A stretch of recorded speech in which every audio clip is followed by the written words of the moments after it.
Imagine dropping an ordinary human into the wild. No phone, no knife, no lighter, no shoes, no shelter, no tools of any kind. Now place that human next to a tiger. The tiger has claws, powerful muscles, excellent night vision, and teeth designed to tear flesh. It also has absolutely no need to watch a survival tutorial. The human has 10 soft fingers, exposed skin, weak night vision, and two ankles that can be defeated by one badly placed rock. On paper, this does not look like a fair competition. In fact, the human body can seem strangely unfinished. No fur, no armor, no venom, no claws, no impressive top speed, and no obvious natural weapon. Yet this physically vulnerable animal somehow spread across deserts, frozen regions, mountains, forests, islands, and eventually the entire planet. Humans crossed oceans, built cities, changed landscapes, reached space, and created machines powerful enough to affect the climate of the world. So, how did an animal with such an unimpressive body become the most influential species on Earth? And if all our technology disappeared tomorrow, how weak would we really be? First, the human body looks seriously under-equipped. When you look at a lion, its design makes sense immediately. It has sharp claws for holding prey, powerful jaws for crushing and tearing, strong legs for explosive movement, and a body built for close-range violence. A crocodile has an enormous bite, a rhino has a horn, an eagle has talons, a porcupine is covered in defensive spikes. Humans have fingernails, and most of us use them mainly to peel off stickers, scratch an itch, or fail to remove plastic packaging. Our teeth are useful, but compared with the teeth of predators, they're not especially dangerous. Our jaws are weak, our skin is thin, and our bodies are not protected by thick fur, scales, shells, or heavy muscle. A wolf can defend itself using its mouth. A human trying the same thing would look less like a predator and more like someone having a truly terrible day. Even our muscles are not that impressive. A gorilla is stronger, a horse is faster. A chimpanzee has far more pulling power. Many animals can climb better, jump farther, or survive impacts that would send a human directly to a hospital. If nature were a video game, humans would appear to have spent very few points on combat, but we invested heavily in something else: hands, shoulders, endurance, cooperation, and a brain that can look at a rock and think, this could be sharper. Next, humans are slow, but not in the way you might think. We are not built for explosive speed. The fastest human sprinters are extraordinary, but many animals can still outrun them easily. A horse can accelerate faster, a wolf can maintain high speed over rough ground, a large cat can cover distance with powerful leaps. Four-legged animals also use their spines almost like springs. Their bodies stretch and contract as they run, giving them longer strides and more powerful acceleration. Humans run upright. Like that frees our hands, but it also forces us to balance a tall body over two relatively small feet. One mistake, one loose stone, or one unexpected route can turn a heroic escape into a slow-motion fall. And because our skin is exposed, falling hurts. A cheetah may slide across grass and recover. A human falling on a rough surface immediately learns how much skin is apparently optional. Still, human movement has one major advantage. We are not great sprinters, but we can keep going. Under the right conditions, humans are excellent endurance travelers. We can walk for hours, run long distances, carry objects, and continue moving while many faster animals need to stop and cool down. That ability is connected to one of our strangest strengths: sweating. Sweating does not feel heroic. It ruins shirts, creates awkward smells, and makes crowded public transport even less enjoyable. But biologically, sweating is extremely useful. Many animals cannot cool their entire bodies efficiently while moving. Dogs mainly pant. Some animals must rest in the shade. Others release heat through only limited areas of the body. Humans can sweat across most of their skin. When sweat evaporates, it removes heat from the body, allowing us to stay active in hot environments for long periods. A fast animal may escape from a human in seconds, but if that animal is repeatedly forced to run, it may overheat. Early humans may have used this during persistence hunting. The strategy was simple and deeply annoying. The animal runs away, the human follows, the animal stops to rest. The human appears again, The animal runs, the human keeps following. This could continue for hours. Eventually, the faster animal may become exhausted, while the slower human is still moving. The human does not win by being stronger, the human wins by refusing to stop. It is less like a race and more like being followed by someone who has completely cleared their schedule. But losing most of our fur created a new problem. Compared with other primates, humans have very little body hair. This probably helped us release heat more efficiently because less fur allowed sweat to evaporate directly from the skin. But fur is useful for more than warmth. It protects against scratches, insects, sunlight, cold, and minor impacts. Human skin is exposed. We burn in strong sunlight.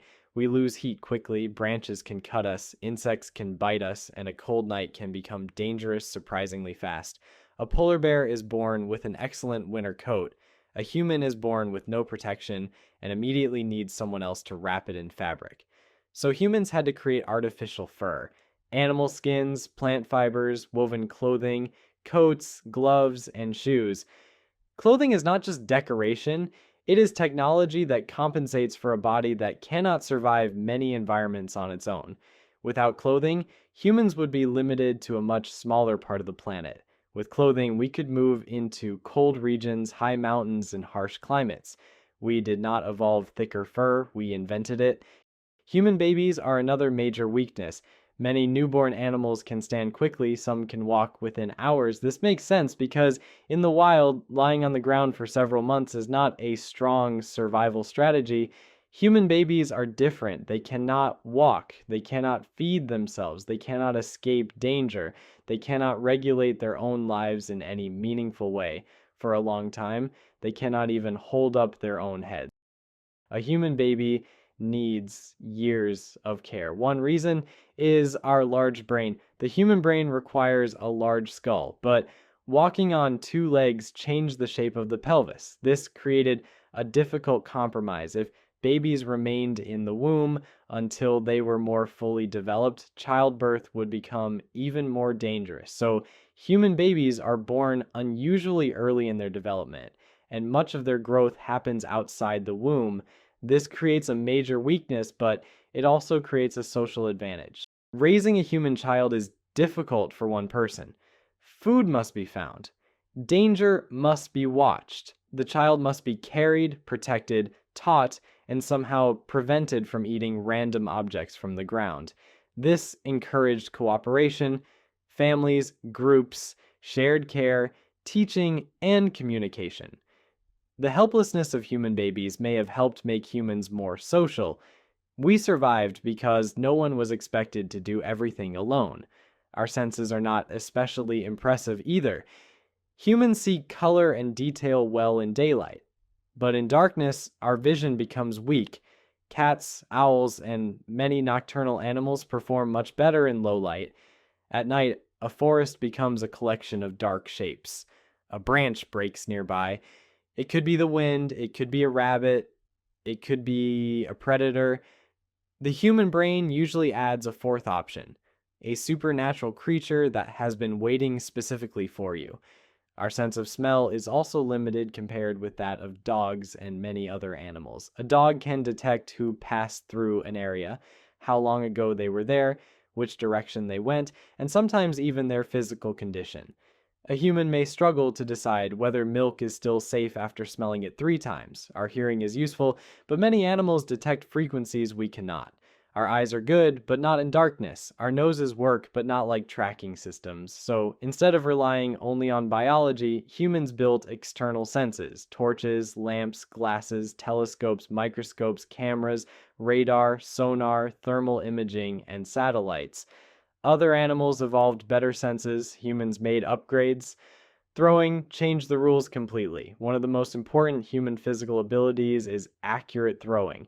Our shoulders can rotate, our torso can twist, our arms can store and release energy, and our hands can control direction. This allows humans to throw objects with unusual speed and precision.